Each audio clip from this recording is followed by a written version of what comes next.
Hello folks, here's day 2 of chapter R7, Solving Equations, and these 7 samples indication today is incorrect. It's just short of 7, but we won't let that bother us. Down below we have the hidden hint here. The goal is to undo the square root by squaring both sides. So if we have radicals in equations, the simple solution is to simply square both sides, and that releases what is underneath the radical, of course. And then we solve as we normally would. Get 3x equals 104, and it looks unfortunately like that does not divide very nicely. So we can just leave our answer in that form.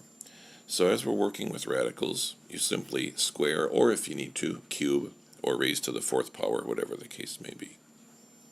Let's go to our next slide. Of course, at any time, if you want to pause this and go back, or as we go to a new problem, try to solve it yourself, hit the pause key, and then come back and we can solve it together.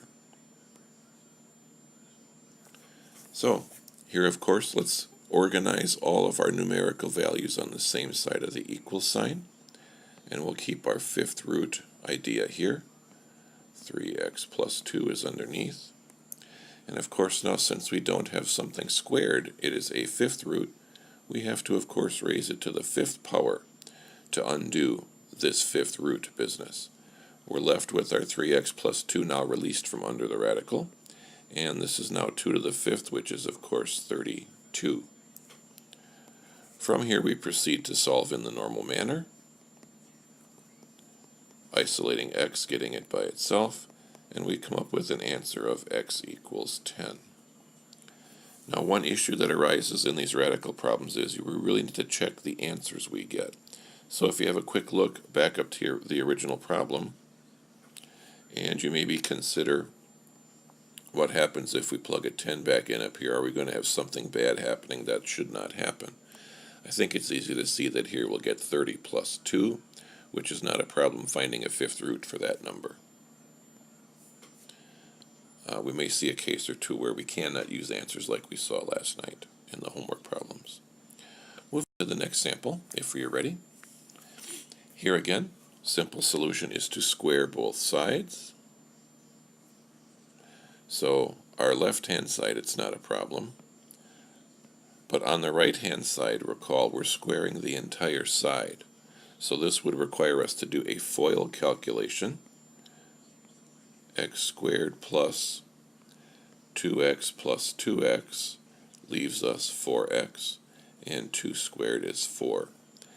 So now we've got an expression both left and right we need to combine into one. And this is something we've actually worked on before. So we'll move the x term, and we'll also move the 7 term. Again, the goal is to set this equal to 0. X squared, no changes, looks like negative 2x, and we get a negative 3. And now we should be in familiar territory. This is where we use the x to help us figure out our 2 factors. And I think with just a minimum of thought here, we can figure out that the factors we need today are negative 3 and positive 1, which then of course allows us to factor, and from those factored pairs solve. So we'll copy in from our x over there on the left, and of course the number values are 3 and a negative 1.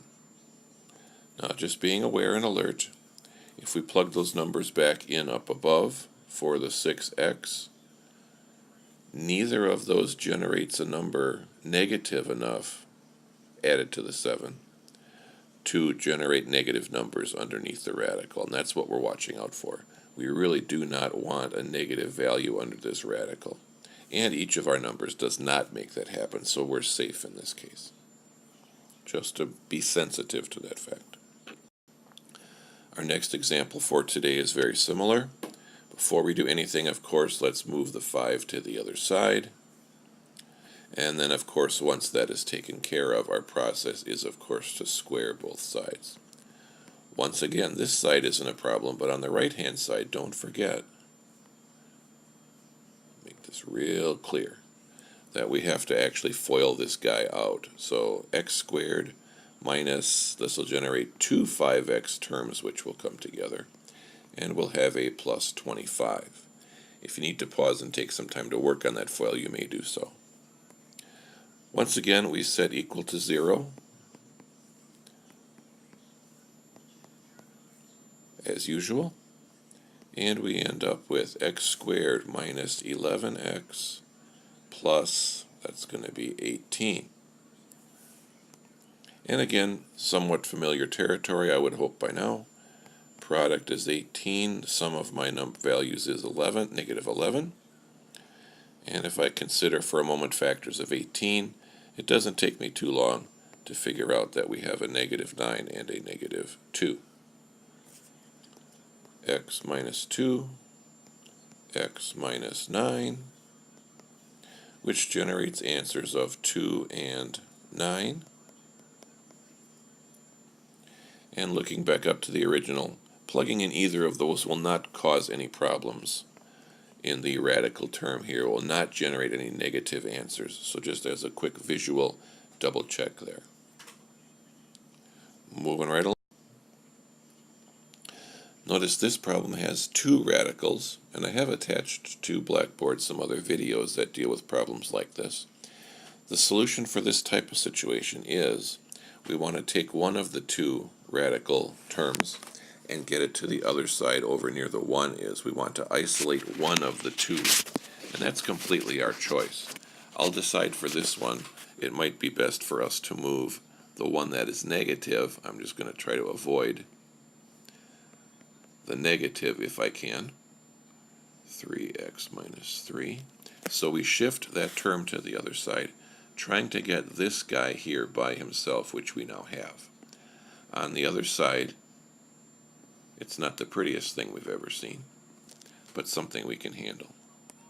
Again, the solution is to square both sides, and again, taking care when we square the other side, it's of course going to be a FOIL problem.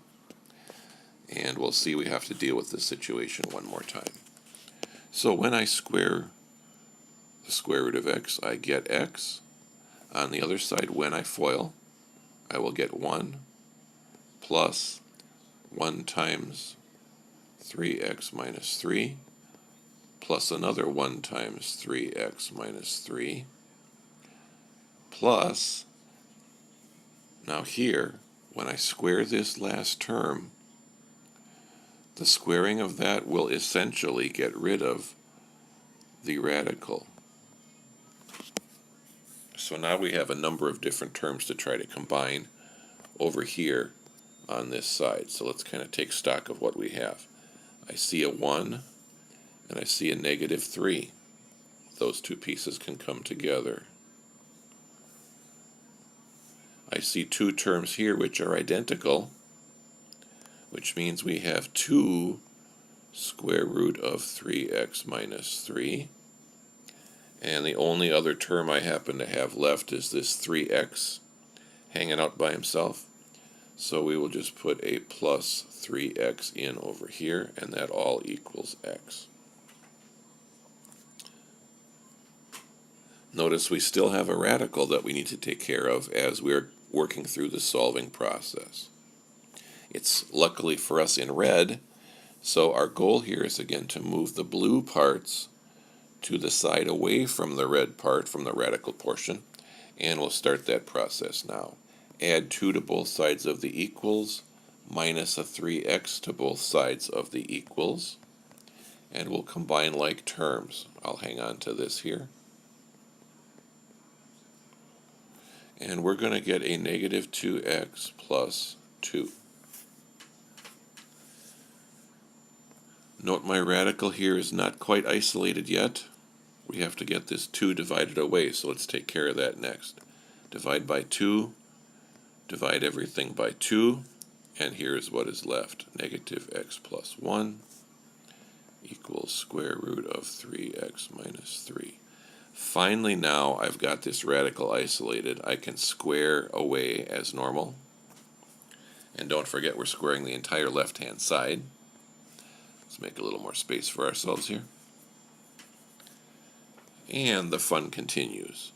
3x minus 3 is broken out, and here I will generate x squared minus 2x plus 1. And you're welcome to pause and FOIL that out in a bit more detail.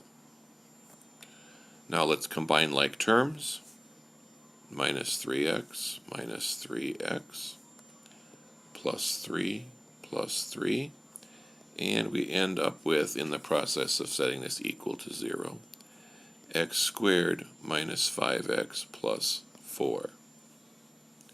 And now I'm again back in familiar territory at long last. For sum of negative 5, with the modicum of thought, I think we come up with these two values. So it looks like x minus 1 and x minus 4 equals 0. It looks like my x value should be a 1 and a 4. Now again, just to be cautious, let's go back and keep those numbers in mind. An x of a 1 and an x of 4. When I go back to the original, plugging in here, I have no problems with the square root of 4 or the square root of 1. Here, if I plug in a 1, I'll generate a value under the radical of 0. That's still all right. And if I plug in a 4, of course, I've got plenty of value. I won't have any negative numbers coming in. Also, probably not a bad thought to think about checking your answers, but at least check for problems in those answers. Looks like that does it for today. You're welcome to go back and review this video. I've also posted 2 other videos by other folks going through the same process as we did here today. Thanks, guys. Have a great weekend.